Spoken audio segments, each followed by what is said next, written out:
Afternoon, are you well? Good afternoon, I'm fine, I'm really good, yeah. An awful lot of training, an awful lot of talking been done.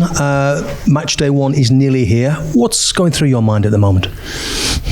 Excited.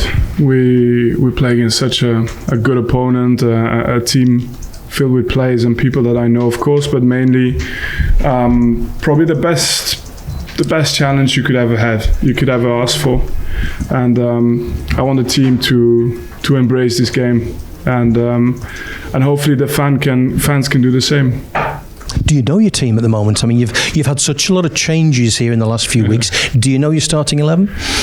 I'm used to change. I've not had the luxury yet as a manager to have a pre-season without change, but I think it goes with accessing to a different level, the Premier League, and yeah, of course, I have an idea of my team. But at the start of the season, it's always about building cohesion as fast as you can, and without it costing too many results. But you know, we've been through it before, so we know what we have to be cautious about, and what also are the opportunities once you've gone through it. Can I ask you about the latest addition, Sander Berge, a new deal for Manuel Benson, and a lot of talk about Aaron Ramsey. Can you discuss those three for me? Yeah, Sander Berge. I think Sander Berge is a player with Premier League experience, which is important for us in our team. We don't have a lot at the moment, and but everyone knows, player with size. I think technically good, able to receive the ball. Either in the first phase in a build-up or in between the lines a little bit higher up. So technically good physicality, and a player who we hope we can bring to his full potential. Those who have followed him for many years know that it's a player that has real potential to access to the highest levels in the Premier League. But he needs to prove it, and hopefully this is a platform. And then you mentioned Aaron Ramsey. The latest I've heard is that we're close. So, talented player. So he's not our player yet, but I hope he will be soon. And you mentioned the last Manuel Benson. Yeah, Manuel Benson. No, Benny. Look, I think with Benny, for those who have followed us last year, he's been a game changer for us. And goals are difficult to find. Scoring from low XG positions, and all that kind of data talk. But the thing is, more important for us is a player who can change a game, whether he does it for 90 minutes or whether he does it in 30 minutes.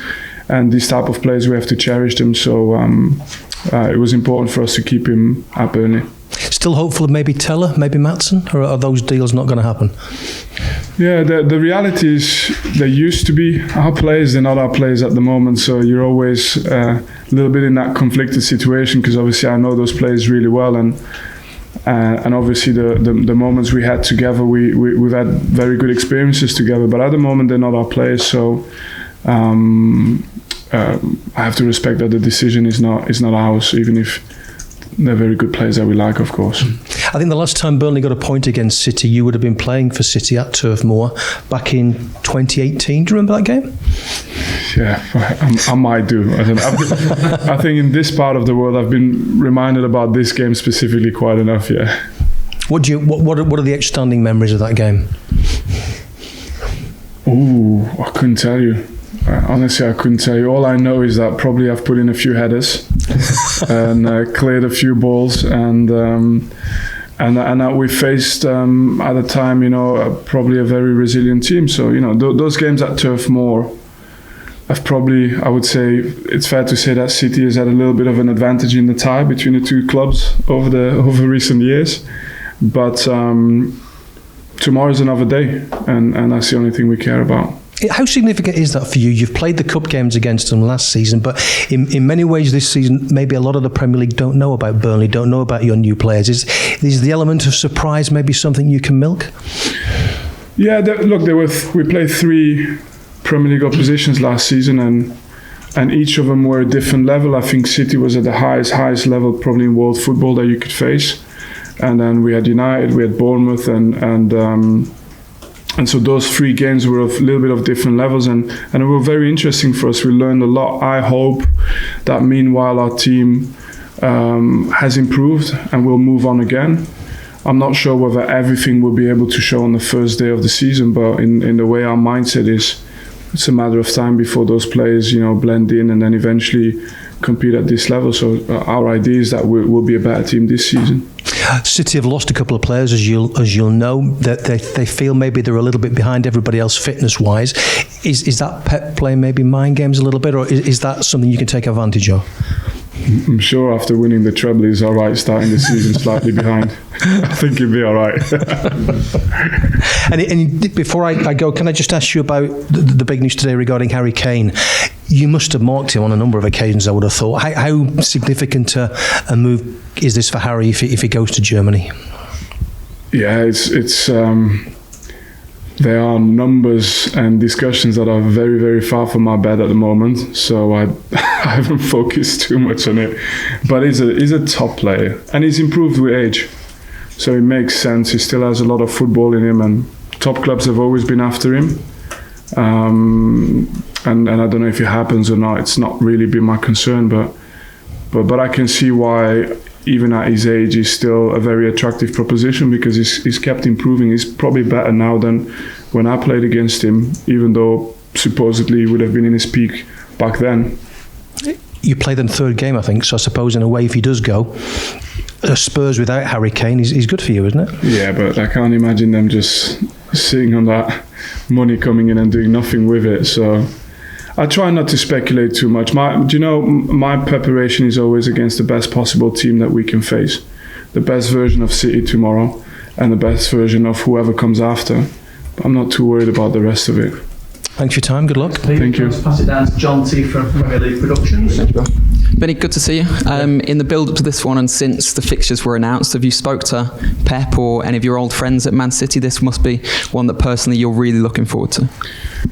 No, I think there's probably been an awkward month where there was just congratulations flying back and forth to, between a lot of the people, So, when you congratulate for the league and then the FA Cup and then the Champions League, and in the end you're like, right, when is the right timing, But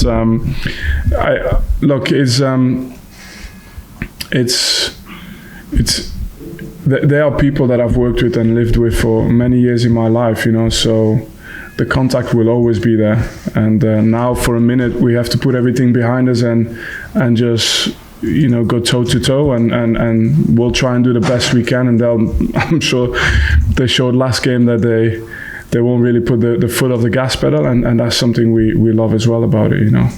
Your pre-season has seemed absolutely meticulous. Long nights, early starts.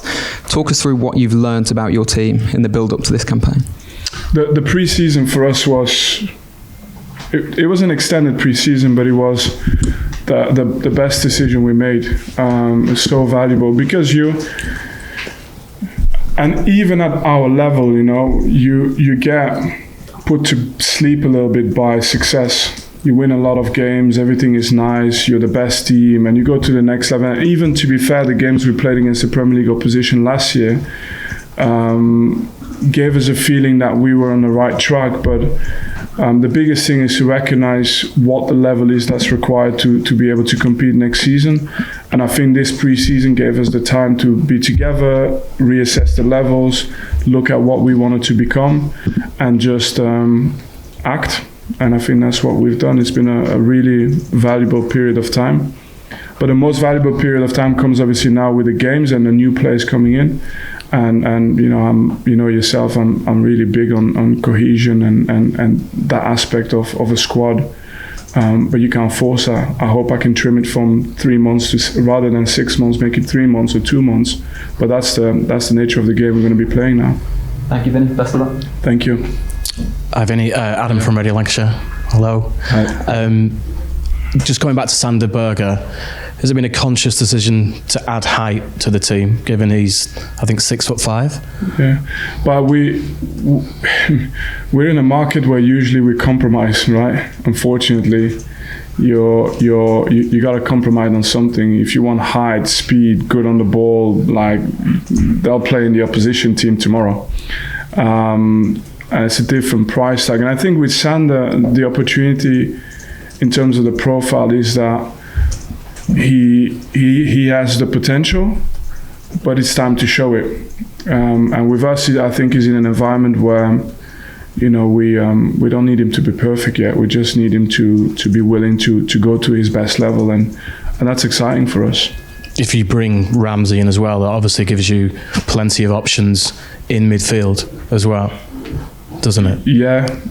And I think with Sander, you have someone that's ready now to add to the people that we already have. But it won't be long before. I mean, for those who have followed the Championship and know a little bit about the upcoming talents in English football, it won't be long before I think Ramsey is also. He will be an English international for me. It's just a matter of time, and we're going to be a big part of that journey, I think. But we don't have to force it. We just have to. These type of players, you go with them, and then at a moment it becomes clear, and then you give them a chance. Are we going to see evidence of a change in style for you? Do you have to change from the Championship to play in the Premier League and be competitive and successful? I think you have to adapt and evolve. Name me one style that guarantees you success and one style that makes you go down. You can go through every flavour you want going down and every flavour you want winning the leagues, maybe not in recent years, to be fair. But the reality is it's the quality of players, and the quality is not linked to necessarily bringing players in. It's just about making sure players get better at what they've done well. The demand will be to be better, but to tilt it around style, it's like an ideological discussion. If you believe one way, you're going to keep believing that way, and as soon as things go bad, you're going to revert to, but you see, you need to change style. But it goes both ways, so I'm not too concerned about that. Yeah. Wish you well, Vinny. Thank you. Thank you.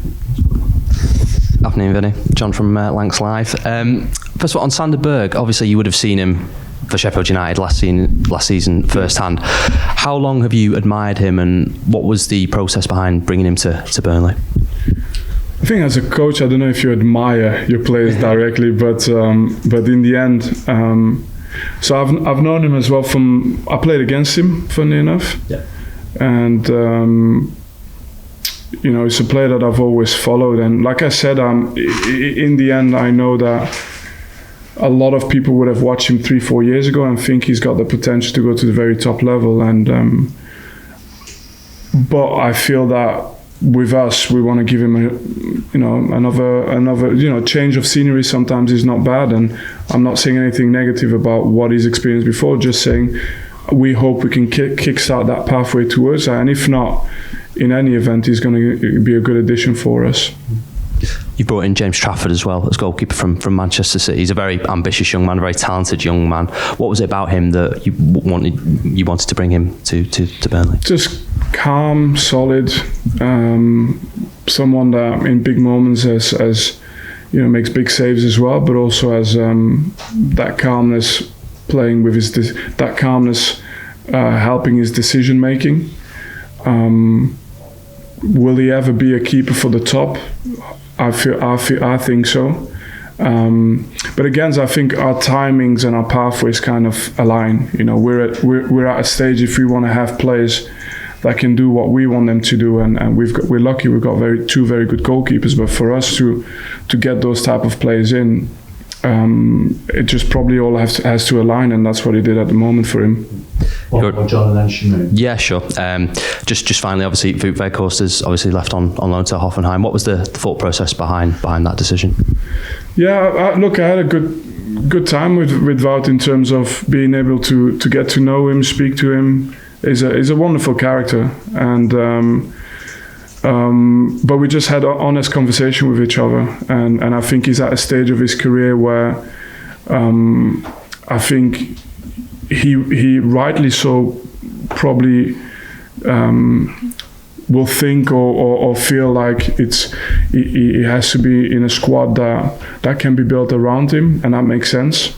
And there was coaches and other clubs willing to offer that, but in terms of where we were at, we had still different ideas, and we weren't able to commit to that. So at that moment in time, it was a very good and honest conversation, and we said we wouldn't stand in the way of him having the opportunity to continue to play at his age. Thanks, Vinny. Good luck tomorrow. Yeah, thank you. John. Ivan Shamoun Hafez from BBC Sport. Is it good for yourselves to face City first up, or would you have preferred them later on in the season? And will you be able to gauge how well prepared your team are against the best in Europe? So one thing is sure, our team will get better from this day all the way across the season. That's one thing I'm sure of. The team will get better just because of the way we work. But we have to be ready tomorrow, and that's the reality of the job. And I don't try and assess too much where Man City are at. I try and, last season we played them just when they turned a little bit, they turned the corner. They had a little bit of a tougher start last season, for those who remember. And then they turned the corner and they went in and they had the Leipzig game 7-0. And obviously our game, as luck has it, just was right in the middle of that period of them where they were like, okay, we mean business now. But that's the team I want to compete with. That's the image I have. Everything else is speculation. We'll see. We want to play against the best. Pep said early on today that they climbed the top of the mountain last season. Now, no team in English football history has ever won the title 4 years in a row. Do you think they'll achieve that this season? Look, no team ever did the 100 points. They did it. No team ever won the English quadruple. They did it. No team. Then they won the treble now. So you wouldn't put it past them, right? So, but our concern at the moment is the league starts with everybody on 0 points. So our concern is to get the best out possible for us. That's what we care about at the moment. Yeah, from the number of signings that you've made, probably Sander Berge and Zeki Amdouni are the ones that are most eye-catching. Who are you most excited about seeing on that pitch? Yeah, they're all eye-catching to me, but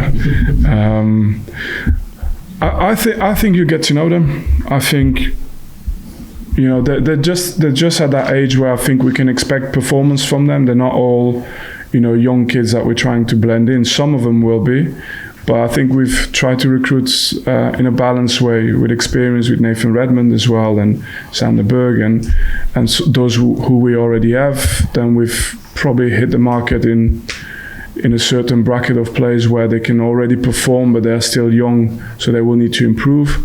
And we've got a couple of very young ones in there that are exciting for the future as well. So the only thing I want to say is I think the team is filled with what do you call them, little Easter eggs that, in my opinion, over the course of the season will just open up and deliver. And if this season plays out in the right way, my prediction is that, but it's an if, right? So it's an if. So if this season plays out in the way we hope to, I think we're able to turn a corner by the time this season's finished for the next season, where we can then look even further forward.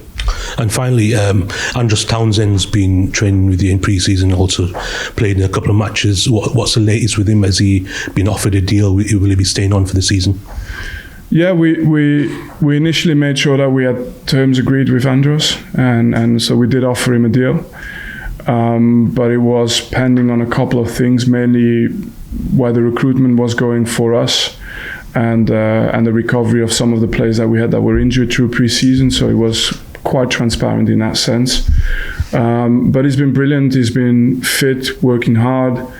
It's been good for our dressing room. But in terms of what we already had in the building and the players we also wanted to bring in, we just weren't able to. It didn't make sense for us to complete. But my advice and for me is to any manager who's still looking for a winger to approach him. Is shown very good sign for us in pre-season. Thanks, Mo. Unless anybody tells me differently, one last one. Are you happy? Yeah. You won. So one here with, and then one at the back with Ellie. Hi, Vincent, Jonas from Het Nieuwsblad. Hey, Jonas. You played with De Bruyne. Do you also know how to stop him? I don't have to stop him, right? So look, you name Kevin, and then someone else from Norway will name Erling, and then someone else will name someone else. It's a team with the best players in the world at the moment. So the way you do it is just collectively. There's no other way. These guys, it's collectively, and it's to hope that these guys have. I'm not even going to say a bad day, but that our guys have got an unbelievable day. That's kind of the conditions you need. Okay. I talked to some fans in the city centre. They believe in a win tomorrow because City had a longer preparation. Do you think it's an advantage you had a longer preparation on the season? Depends. We had a longer preparation with some players, where all these other guys have just come in the building, but we still wanted that because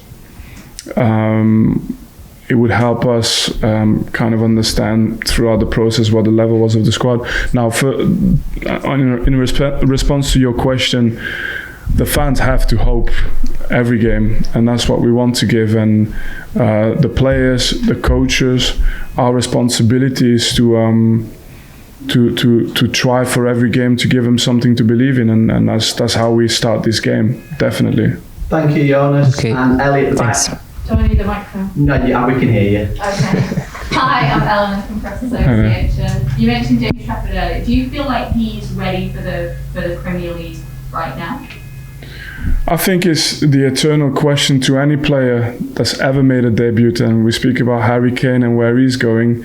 There's always someone that needs to believe in a player and give him a start. So in terms of the talent and in terms of what I think his actual level, what his level will become, I have no doubt.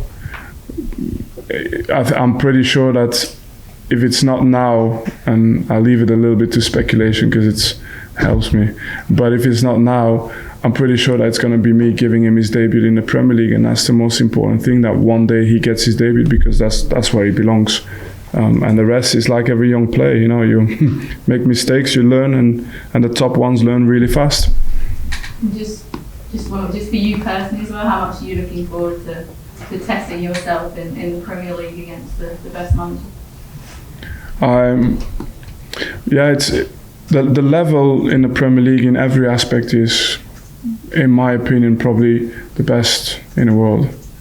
And there was a time where it was debatable, right? You could say we have the best players, maybe not the best coaches, or you could say we have the best this, but not the best infrastructure.